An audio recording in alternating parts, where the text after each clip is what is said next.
People, welcome to the most talked about and most exciting and most challenging video channel on YouTube.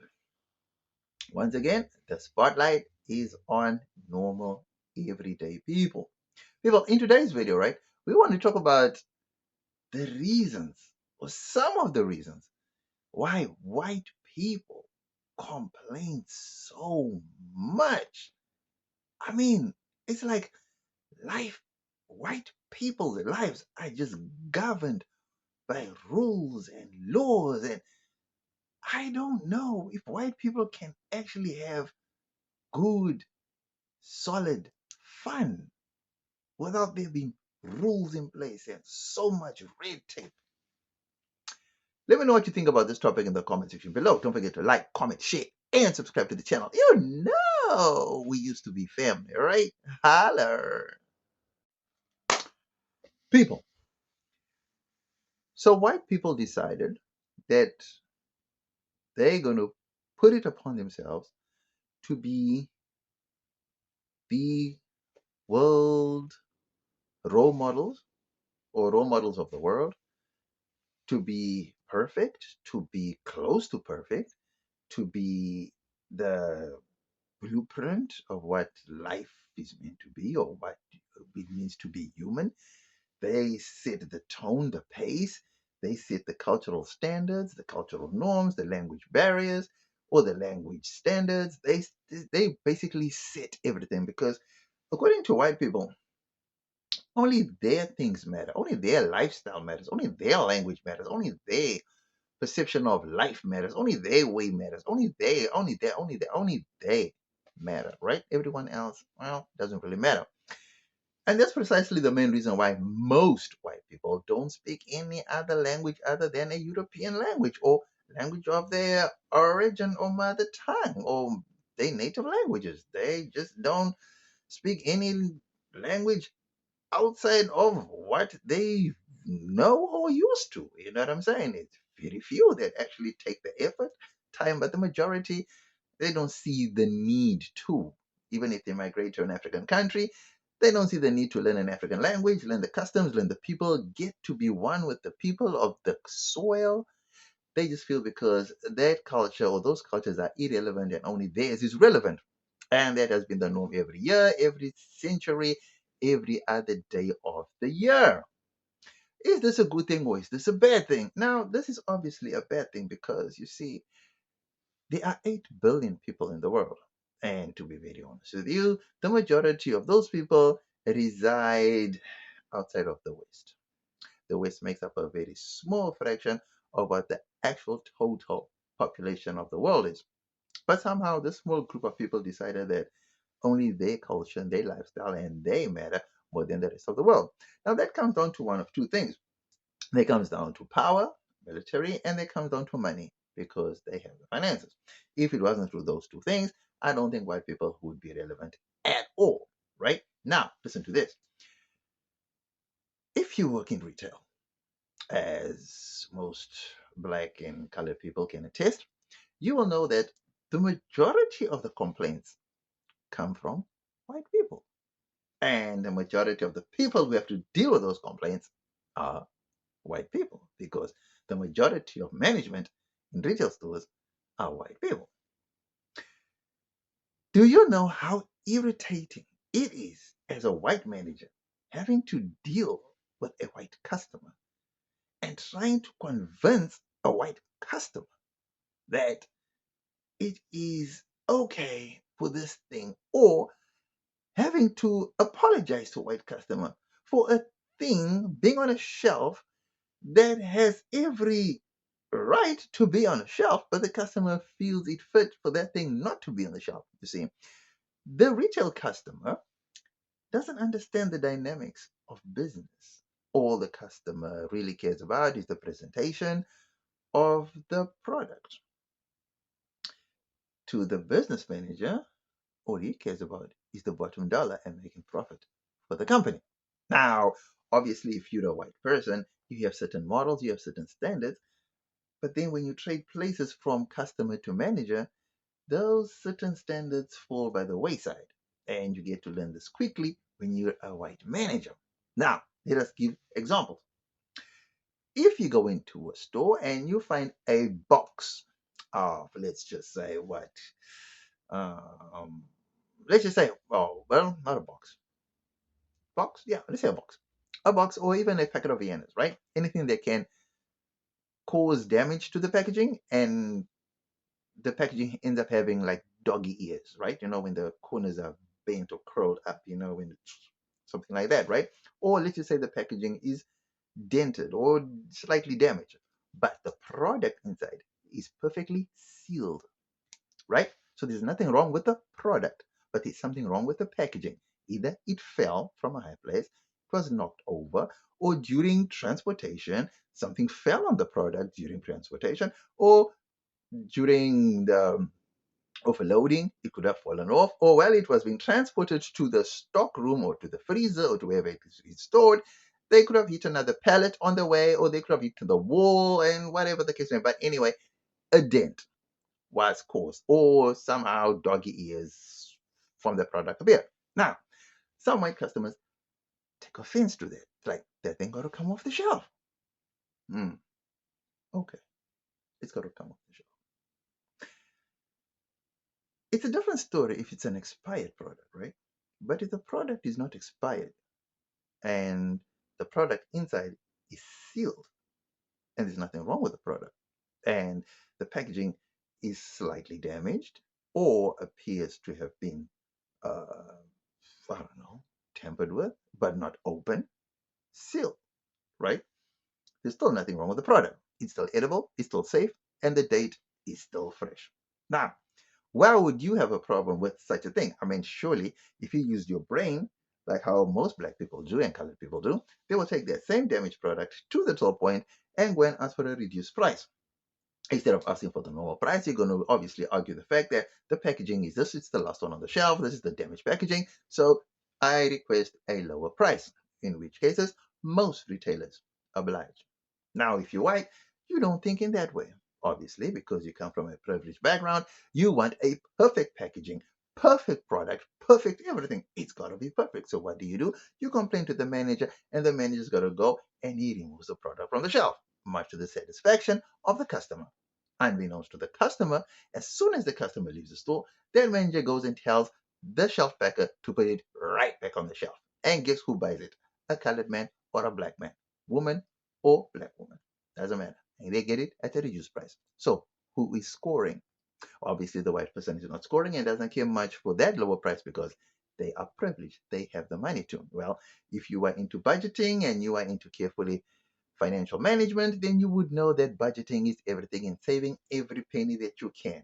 And scoring a deal on everything that you can is a must. That's how the rich stay rich, and that is how the poor go broke, trying to act rich and spend rich, and yet you don't have the finances to do so. Okay, second scenario.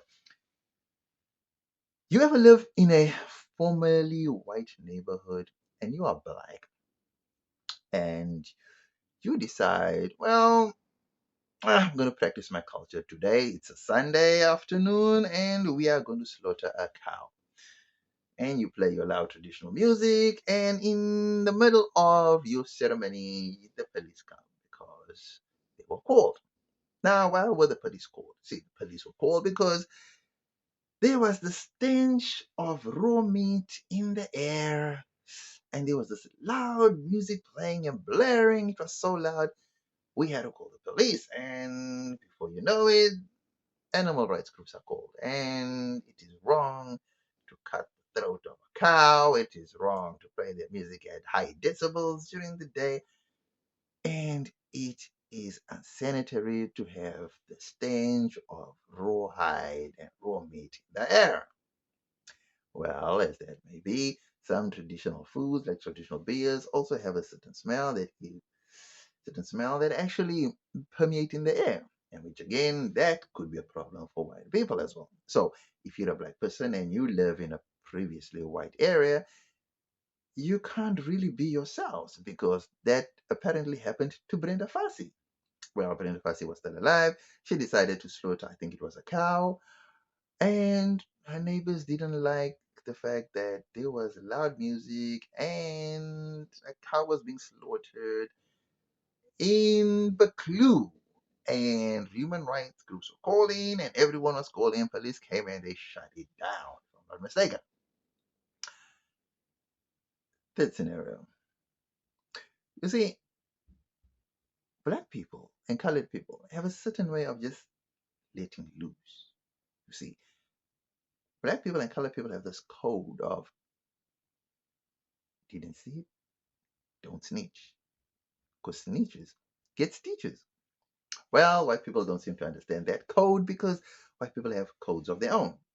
You see, white people complain about everything. Right? People see a crime, they go and they say, like, no, I saw that guy did it, that one did it, and that is all with that. On the contrary, black and colored people on the scene, when questioned, saw nothing. Totally nothing. Whereas white people, they will actually give a full description of who did it, color of everything, the gun, the weapon, everything, which is good and which is actually a noble thing to do because I think that is also what contributes to the safety of the areas because they speak up.